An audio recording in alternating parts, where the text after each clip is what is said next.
Yeah, yeah. Woo! All right. So, Film God listeners, hello. Welcome. We are now 23rd of September 2020. Episode 87. We're nearly at 90 episodes. It's unbelievable. It's absolutely unbelievable.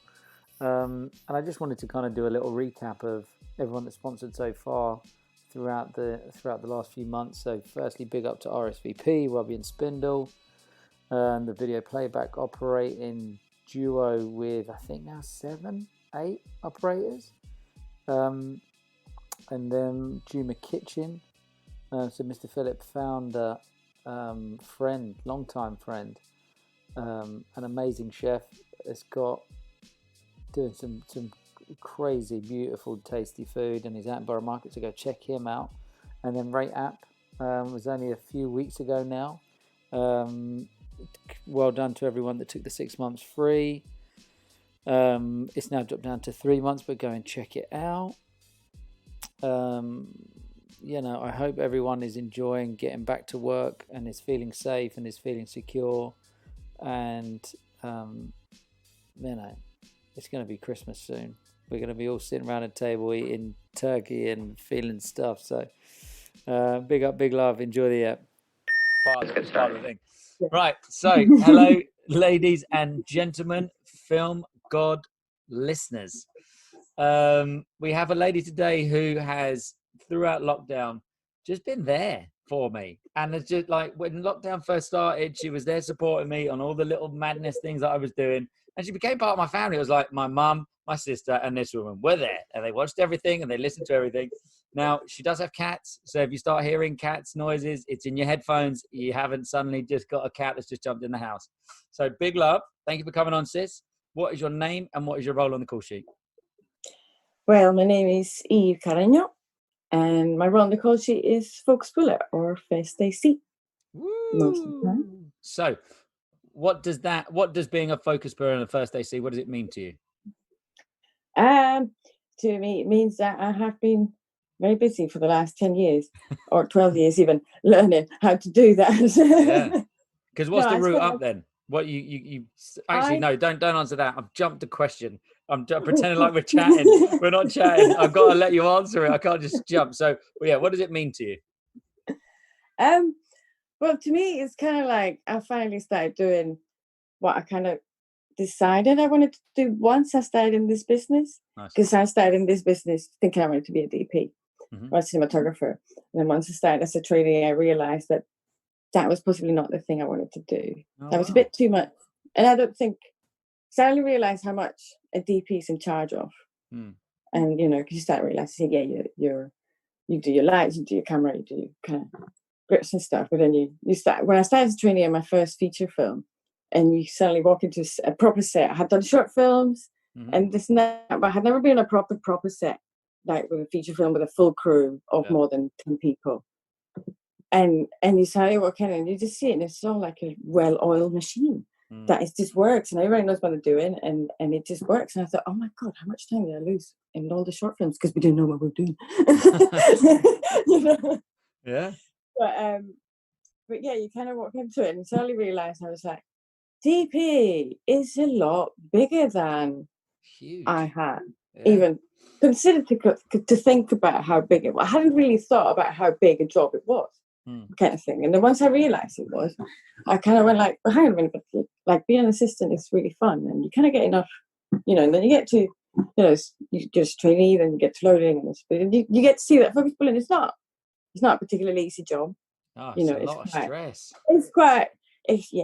It can be very stressful, but it can be very challenging. But I think it's a challenge I really enjoy. Sort of, because no matter how long you do it or how much you do, there are certain shots that will always be hard. And when you get those, it's really nice. I always love it. The 18 takes it takes you to get there, and really horrible. But Well, even now, it's like I kind of see focus pullers, and we're on a promo or whatever, and you shallow depth of field, and it's just being thrown around, and just the ability to just judge a distance and kind of know where that hand needs to turn. I think it's incredible. It's incredible. It's kind of, I always look at it and I'm like, it's like your ninja training. Like this just fast twitch ninja sense. Like, yes, there's like things that tell you distances and you got to look at it, but half the time you kind of it looks like it's just gut. It's amazing. It does end up being like one of the first things when I was really not skilled and I really didn't know very much at all. And I was just like my first year, the first 12 months after coming out of uni, I got to do a short film for one of the guys. I was in the master's degree at the university where I did my uni course. And it was with an established DP, a Scottish DP that works, that had been working as a DP for ages. And I had said to the students, like, yeah, when you do a short, I'll give you a hand. I just want to work with Phil and see what it's like and just learn, basically. And I was like, I'll do the catering, whatever, just let me a bit back so I can see something. And then when I got the call for that, basically his producers called me and said, oh, so I hear you want a focus pull. And this was a short on 16mm, and I was just out of uni. I hadn't really done very much at all. And I'm like, yeah. Thinking to myself, Jesus, what did I just say? But it was a student short film and this and that. And this DP was really good to me. Phil Roberts, I'm not going to say names. He's really, this short film with Phil, like you're talking 2008, 2007.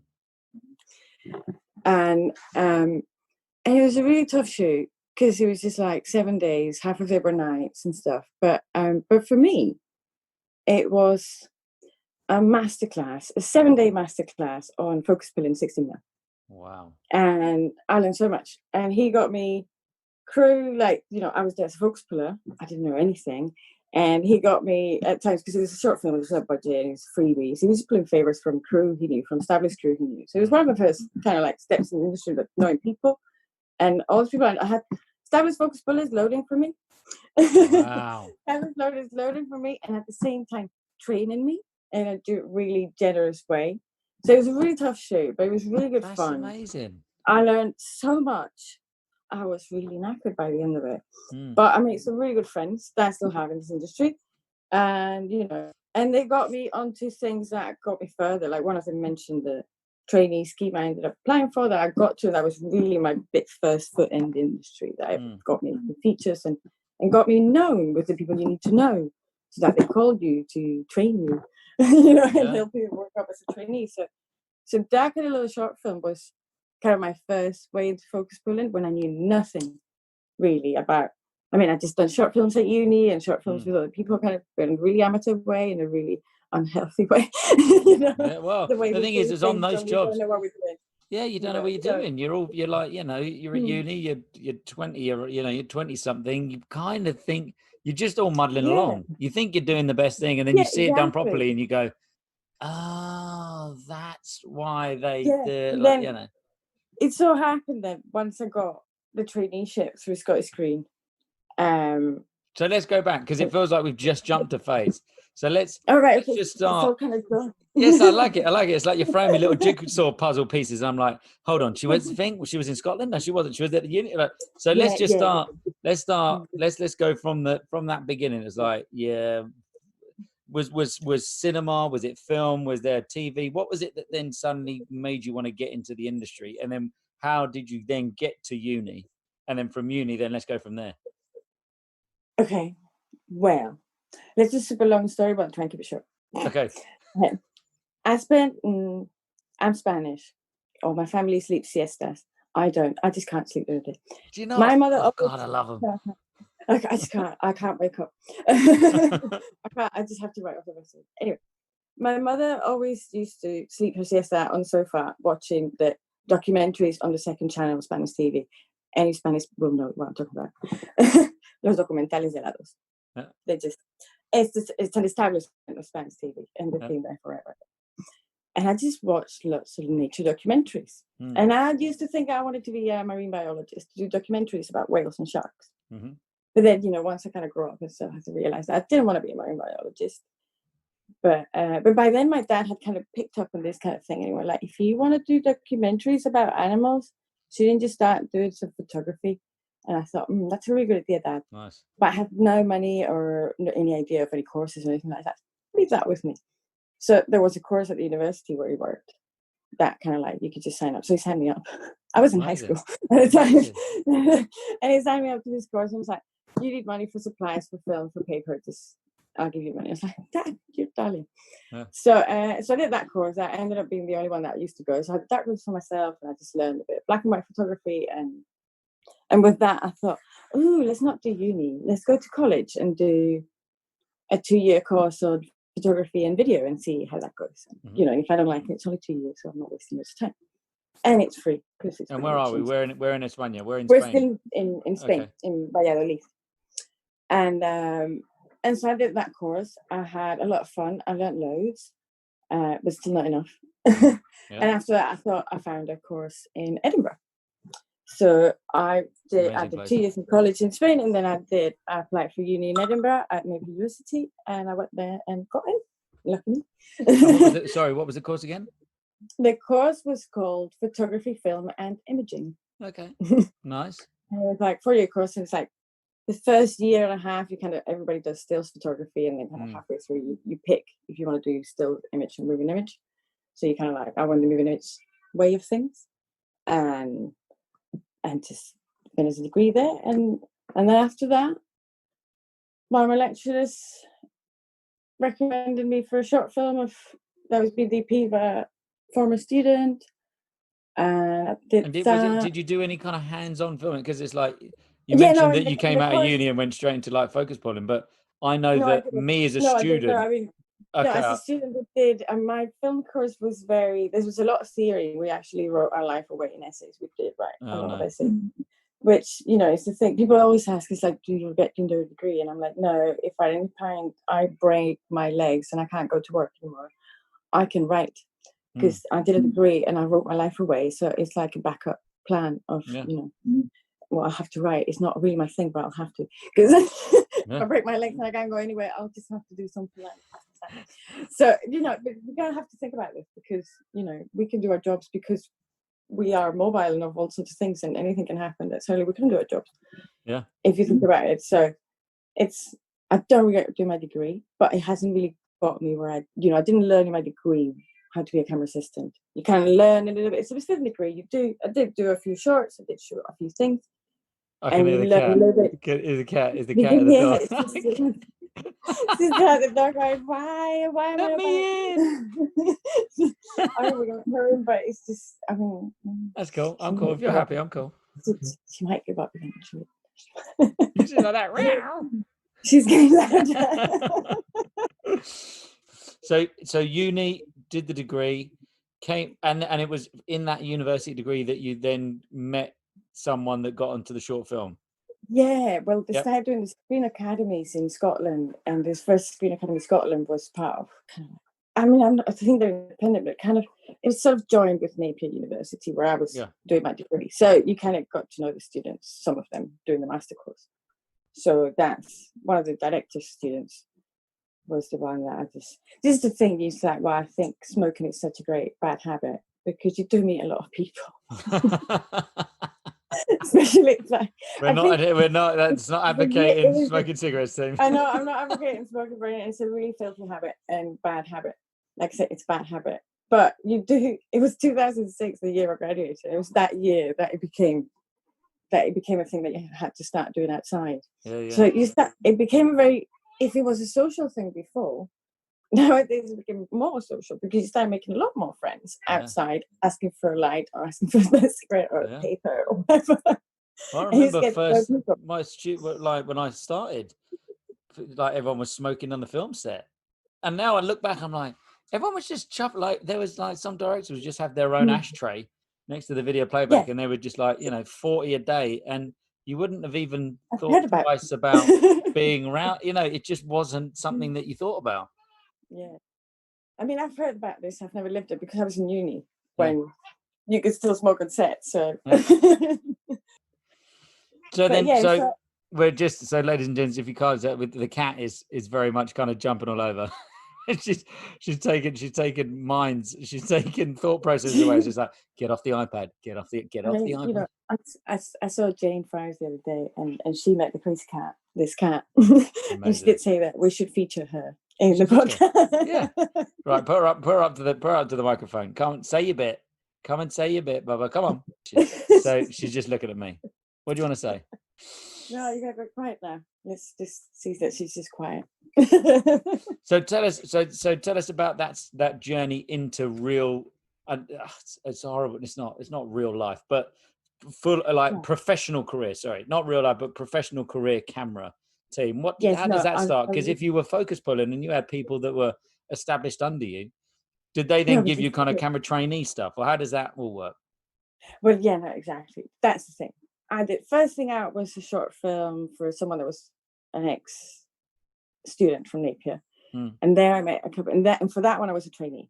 So I did a little short film on 16mm as a trainee, and I met a couple of people that still to today, good friends, and I learned loads in a little short film. And then a few months later, this sort of short film with Phil came about, and then I got my masterclass in focus pulling. Fine. So I had a little masterclass on trainee for a week.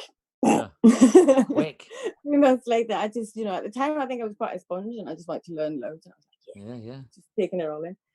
And then, but also a lot of times you think you learn things, but you don't know that you've learned them until sometime later. Yeah. And then when it clicks, you go, oh, yeah. This kind of, you kind of look, hindsight is 20/20, but you sort of think that you learn them, you just don't notice until you think back in time and you go, oh, I did learn this today, so I'm not done it again, or or I've done it better. Did you learn how to kind of load film mags and that kind of stuff at uni? We did have some 60mm gear at uni, so we did learn to do an SR1, because this is what we had, which is an SR2 or an SR3, it's the same thing.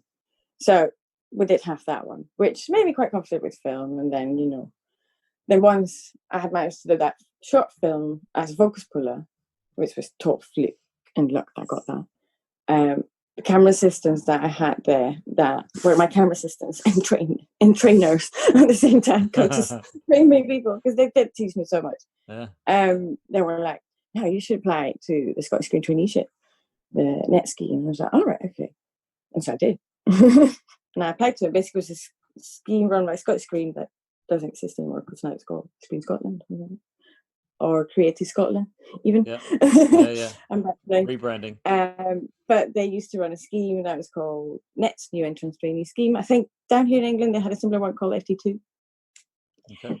All these things kind of ended up being phased out for where it was, it was budget that came from skill set, and in England, Scotland, I don't know if there was one in Wales or where.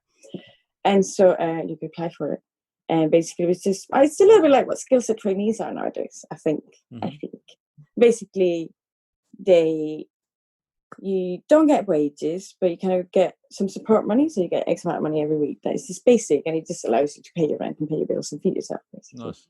But it's not wages because you don't pay taxes on it. So it's kind of like a grant. Yeah. And at the same time, they're keeping you busy by putting you in jobs as placements. So you would be in production as a trainee of the department. I was in camera department because I knew I wanted to go to camera. So I was never a runner. This is the thing. Well, I don't know if you need to. If you're going to go camera, sometimes you don't. Camera. Yeah. So I never felt the need of being a runner. Plus, I think at the time, the thought of being a runner seemed like really hard. How do you get those jobs? So I went straight that way because people told me about this scheme and I applied for it, and I was just ever so lucky that I got it. Yeah. Wow, look, mate, it's like you're putting yourself in those situations, though. You're kind of looking for it, and I guess the theme, that the recurring theme is that you knew what you kind of knew that you had a passion in something.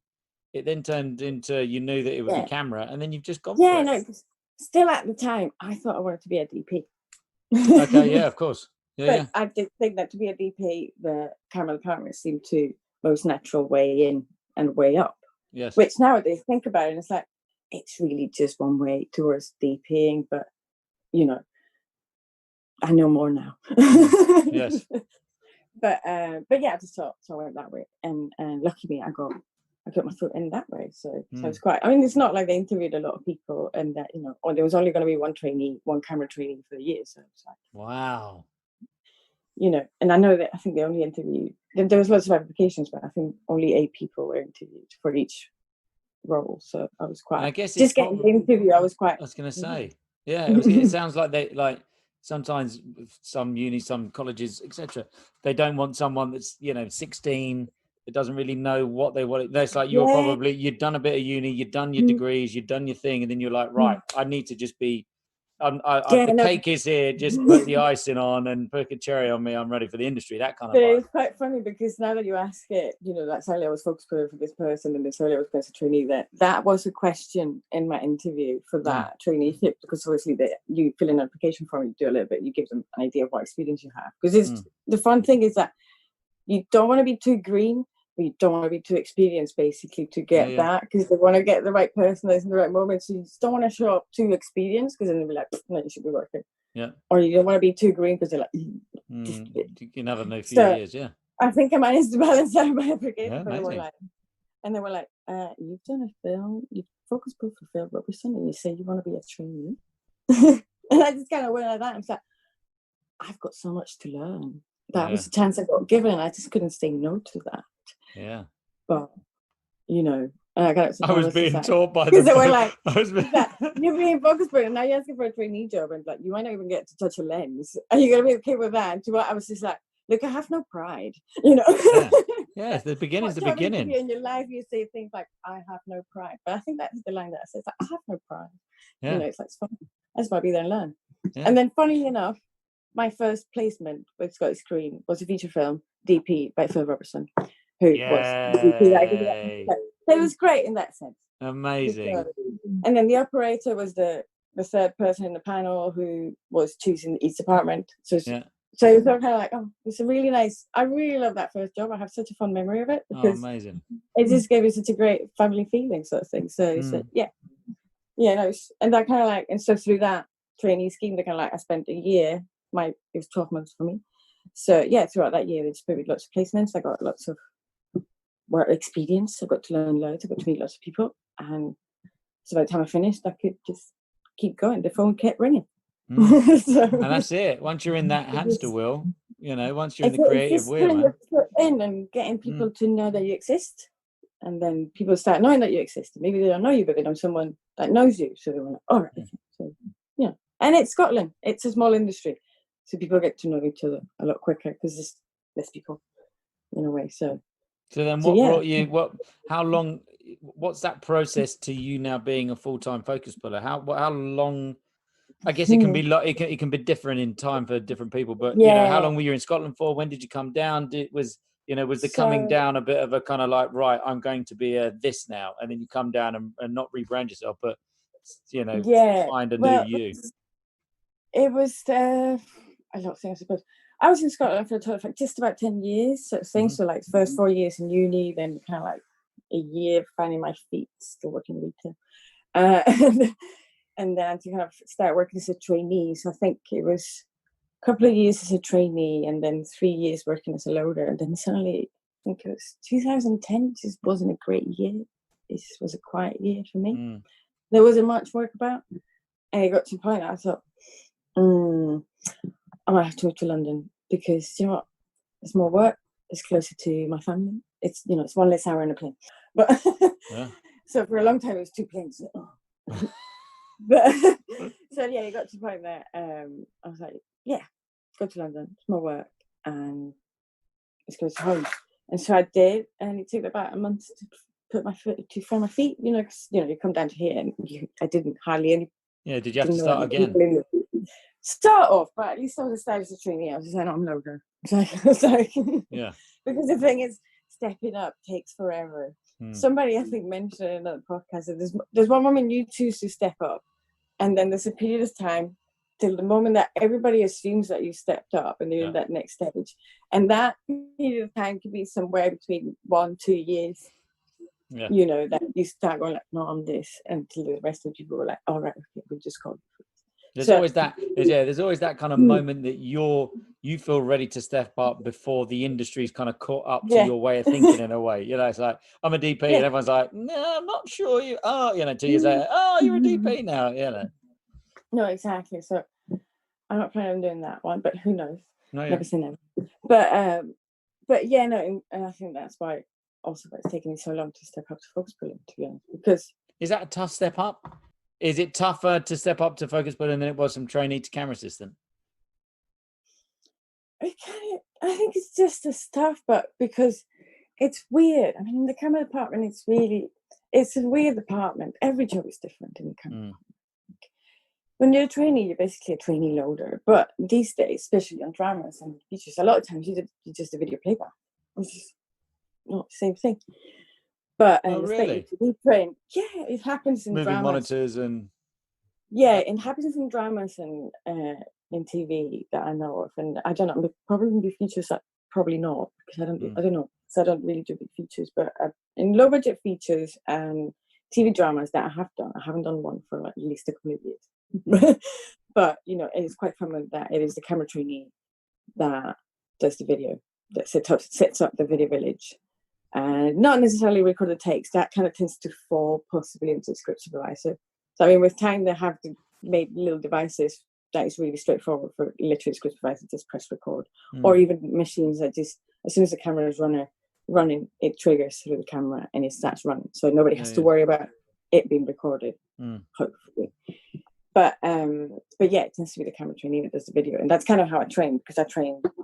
Well, I did in Scotland mostly. I mean, nowadays you and me, I see you do commercials and music videos, but I train in dramas and feature films. So it's like, is it different, that longer format to the shorter format? Do you or is the role and it's all the same, really? I mean, the role's the role, and in a way it's the same, but in another way, so not the same. When it was quite funny when I started working in London, I started working in commercials, because I had never really done that many commercials in Scotland, and it's just a really fast pace, kind of like, whoa, it's a bit crazy, but there's no discipline.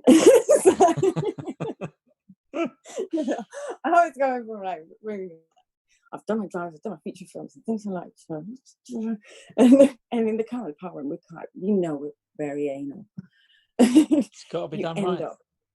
No, absolutely. And you kind of end up, you come into the department with a bit of an OCD, and by the time you're in it, it's like, what's your OCD? You don't have OCD? I'm not sure. Don't trust you.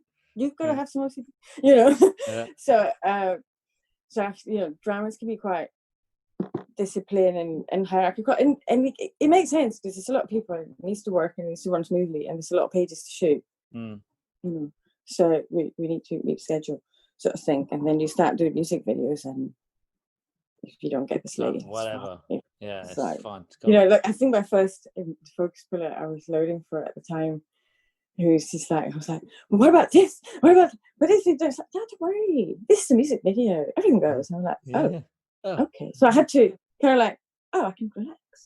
Not that I was tense or anything like that, but I was training in such a kind of disciplined kind of way that when you start doing music videos, it's like, it's a bit nervous at first. It out. This is really what's going on. Yeah. Well, even from an AD's perspective, you kind of you see your first ADs on the big commercials, and they've got a board and they've got some prep and the thing, and it's a schedule and it looks lovely, and everyone knows what's happening. And then you get onto a promo and they go, right, what are we shooting? They're like, well, I don't know. It's I saw a shot list at midnight last night that was scribbled some drawings, and I don't know, we're going to be over here for an hour. We'll travel, we'll bill over there for 2 hours, and we'll shoot what we can. Yeah, this is it. So it's, through this few promos, I'm going to find my way into the commercial scene. Okay.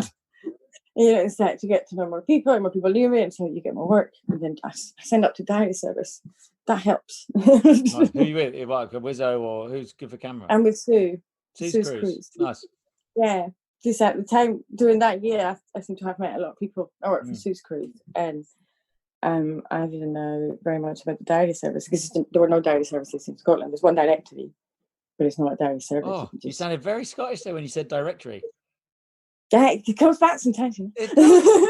You kind of get thicker. It kind of goes. You go from that Spanglish to quite a thick Scottish, and it's cool. Yeah, my accent's a bit out there. It's always fun when people go like, "Where's your accent from?" I was like, have a guess. It's a lot more fun. Spanglish, Spockish. I don't know what the. Spockish. Somebody coined the prop man from Pulp City. Went Spottish, and I thought, oh, I like that one. Oh, I like that. But nice. I think since then my Scottish accent's toned down a lot more. Yeah. From what I hear, it comes out when I'm angry. And then so when you go back to Spain, you start talking in Spanish, they're like, oh my God, your Spanish accent, what have you done? Have you got that yet? Oh, no. I just do weird words because I do literal translations in my brain and so I say English things in Spanish, which just makes no sense. Yeah. Sometimes people are like, my mom's an English teacher, so she whenever I say weird things, she translates it to English. She goes, oh. Okay, That's what she means. It's to close me out. She's like, yeah, that's good, but that's not how you say it. And I'm like, yeah. It's been 20 years, Mama. Like, leave it be. It's her fault. That's me doing it so well because she insisted that I had to learn English. So this is it. Kind of because just during lockdown, and I want to just quickly touch on it. I think you basically broke the internet with your because. So I guess, ladies and gents, I don't know when you're listening and what year it is and all the rest of it, but in 2020, when this podcast came out, and there was a global pandemic, and the arts and almost every single person that I knew and I know in my work life all got left behind. We weren't going to be left behind. We all got left behind. Some of us got absolutely nothing. Some got 80%. Others got a little bit more.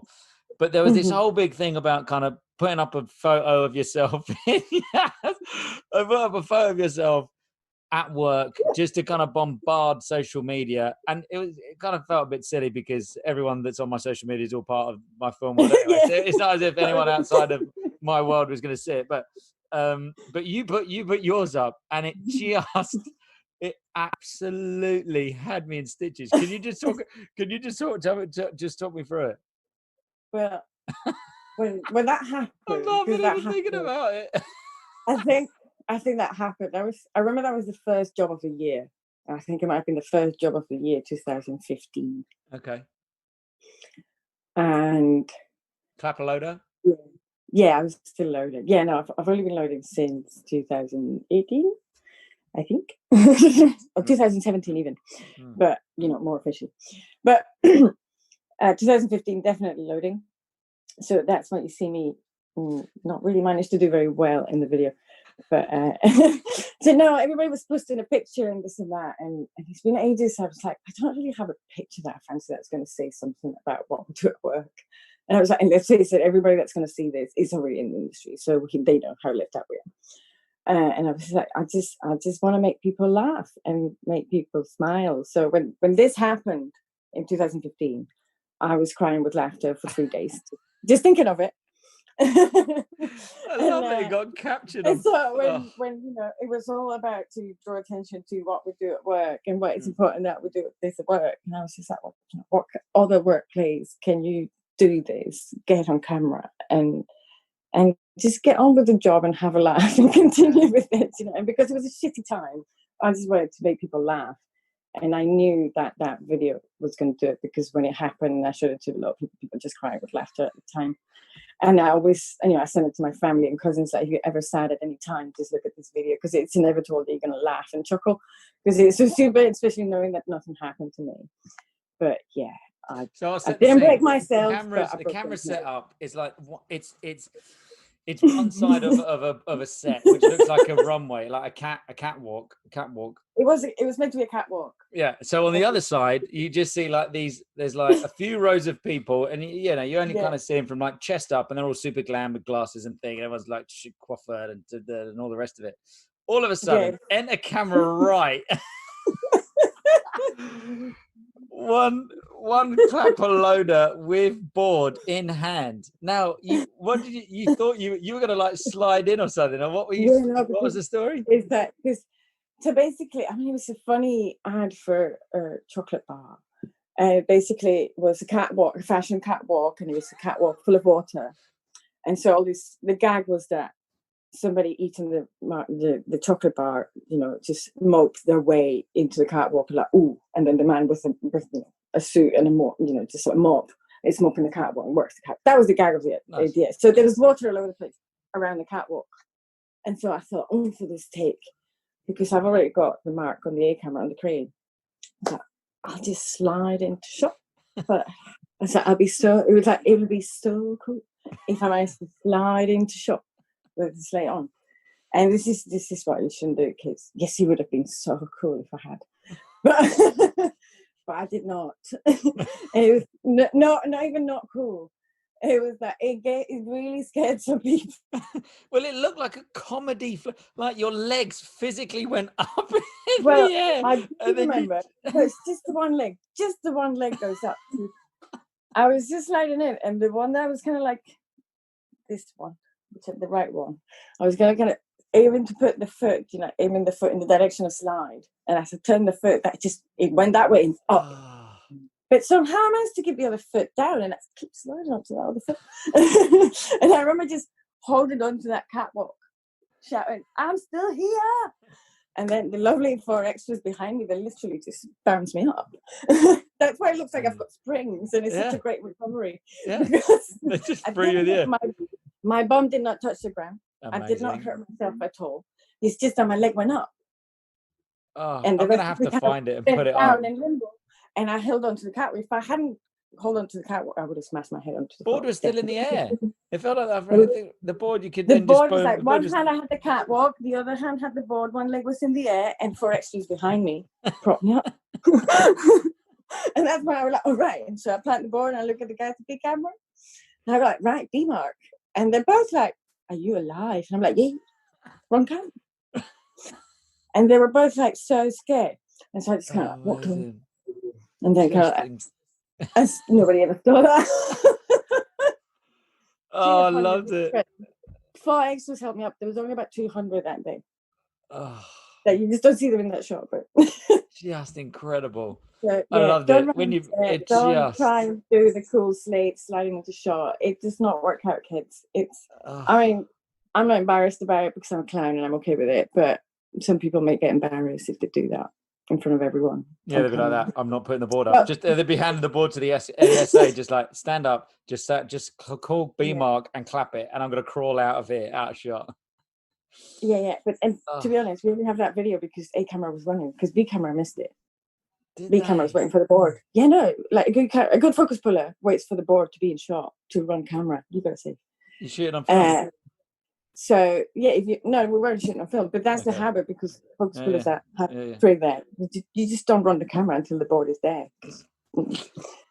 And so, but after the shot, I went to focus puller. I was like, "Did you get it?" He's like, "No, I was waiting for the board." So, you're on the floor. You were sitting down on the floor. I'm waiting for you to put up. Looking at me. And he's looking at me so pale and amazed that I'm alive and I'm not dead. And I'm going like, "Oh my God, you scared me so much." And I was just like, did you film it? And it's like, "No, I was waiting for the board. I took my time." But Playback had it. We'll have to put it up. When your ep comes out, we'll have to find it and we'll put it up somewhere and just bombard people again. Just put a smile on their face. Like, let's do it.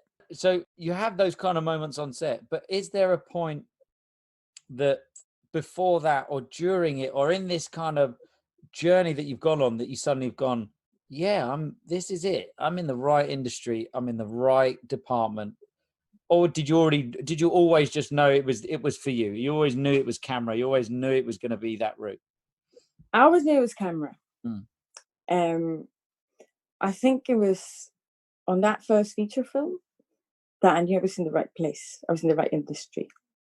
And I'll tell you why. And it's a very silly thing, but it kind of like gives you the sense of family that we get. And so this feature film, it was like 6-7 week shoots, something like that, I remember. And we had about 5 of those in a studio. Well, what wasn't the studio? It's a studio in Scotland, just an empty warehouse that we could put a set in. It's not soundproof, and we did have a lot of seagulls, but and pigeons. But it's this whole studio, and so everybody got comfortable in the studio, in the 5 week studio, because we were working off the truck, and so everybody had the little cameras there, art cameras there with all the props and stuff, and the prop men who. Which is this, to me, were like a comedy duo. It was just so much fun, these two. And they just had a cool setup in the art department. And at some point when I think Costa was like, "I'm going to go to the supermarket and get some sausages so we can all have hot dogs. Would camera fancy some?" I'm like, yeah. And at some point, not every department was in it. And he was just all coming out of his pocket. Well, nice. I don't know if anybody else had put a kitty, but I was not going to be allowed to put any money in the kitty because I was a trainee and trainees don't pay. That's the way it is. So even if it was a kitty I didn't know about, but whoever, so Cameron must have put in the kitty, or he just liked us all. I don't know. But it got to a point that suddenly somebody comes to me on a radio and goes like, Eve, Props needs you. And I said, off I got, and he goes like, right. He's got his jar for my grill with all this. Oh, wow. Hot dogs on the car. He was like, right, so this one's for the operator, this one's for focus puller, this one's for loader, this one's for the EP, this one's for da. Little side hustle of barbecue. And he's got like, do you want mustard, ketchup, onions? I did all. No. And he goes like, right, okay. And all this had to be smuggled into set, because obviously, he's the art department. And the first one that's like, don't you dare put that in set, But you kind of have to have it around the set, and that not everybody's in it, so you kind of have to keep it secret. So I'm going around set just smuggling about hot dogs from my apartment. Hot dog smuggler. I got a little corner in the back line where I just got all these hot dogs in it.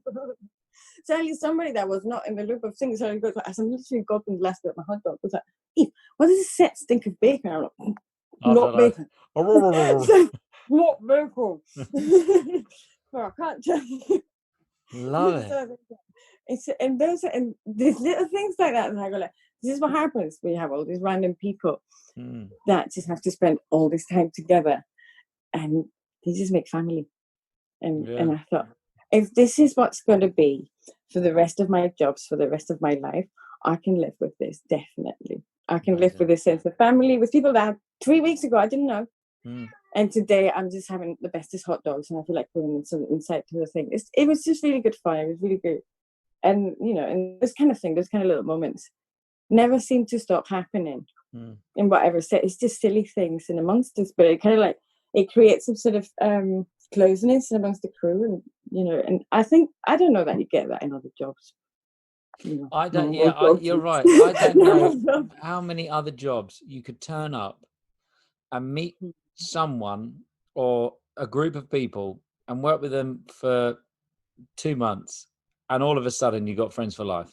And you may never see them again. You may see them in 5 years' time, and you'll always have that job.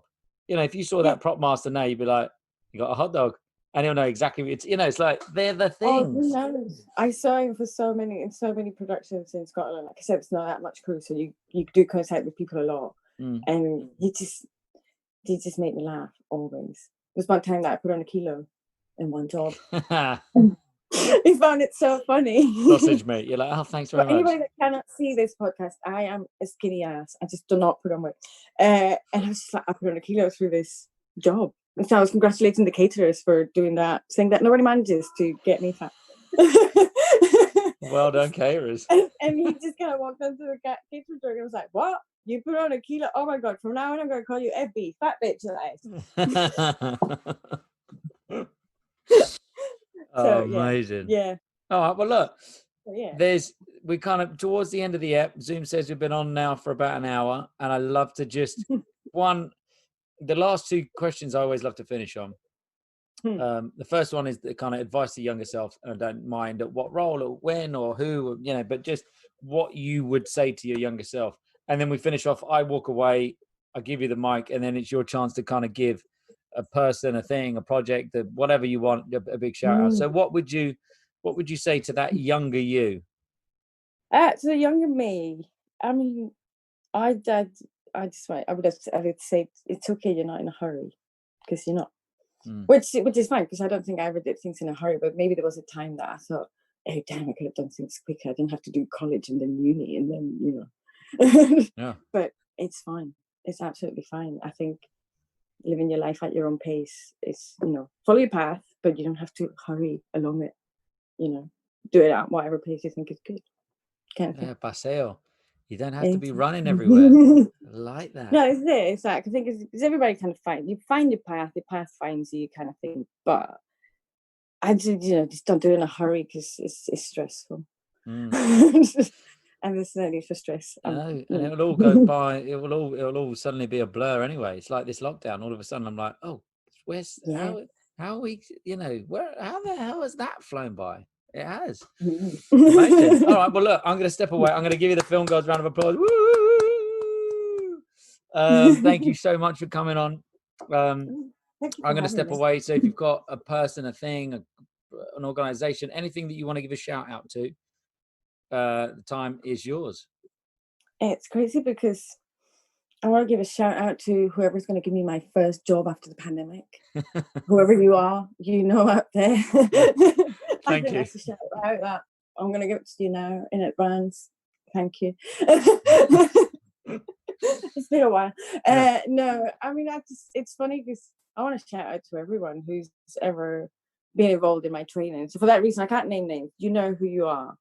And you've been involved in my training. You've got me to where I am. So thank you. And shout out to all of them. And and shout out to all of us that have not been working. Stay strong. Stay hopeful. And eventually, I think we'll all come back to it. And hopefully, if you shout out to the people that are not finding it that easy, then get in touch. Let's chat or whatever. Nice. You see, if it helps, it's a tough time for everyone. So I suppose we can all just help out. Boom. All right. Well, look, amazing. Thank you very much. That's it was so nice because I need to, I've been very much focused in certain departments, and now I'm kind of reaching out and I haven't really got many in camera. I haven't really got many in art. So thanks for kind of coming on. And I think first focus puller. Am I? Yeah. I think camera wise, there's a few DPs. Jenny's one. Yeah. So I'm reaching out. I don't think I have. No, I don't think I have. So number one, there you go. You get a badge. You get the Film Gods number 1 badge. You get the official tick.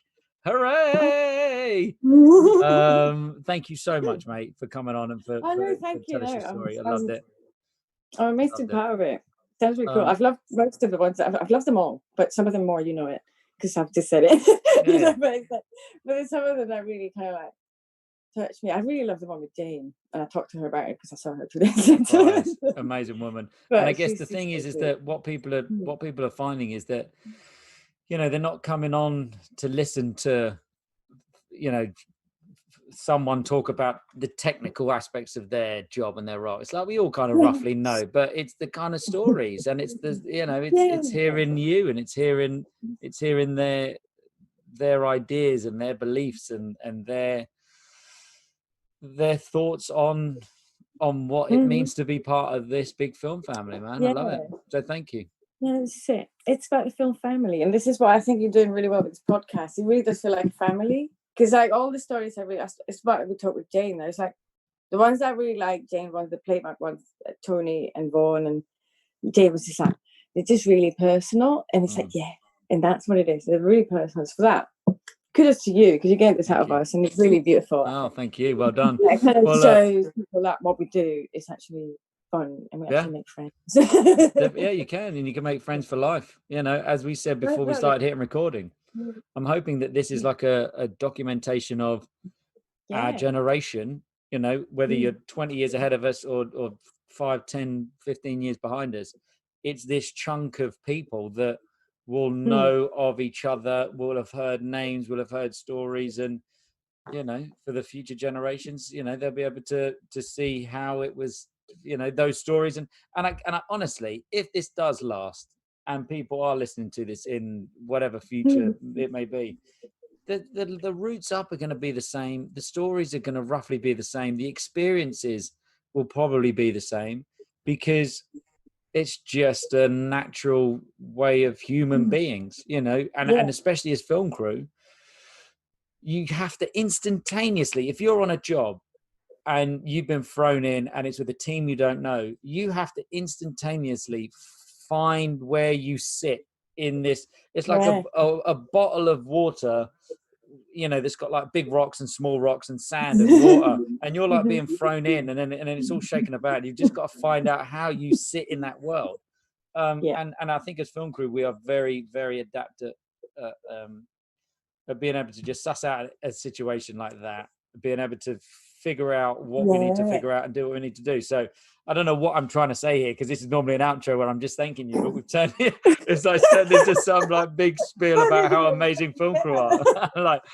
Oh God, some magic editing on this bit. I don't know, but I'm happy for this. So look, right, film crew are amazing. The people that listen to this are amazing. I love you. I love them. I love everyone. Thank you so much, ladies and gents, for listening. Thanks. If you've kept listening to this point, big up, big love. And until we meet again, film family, that is a wrap. Bye.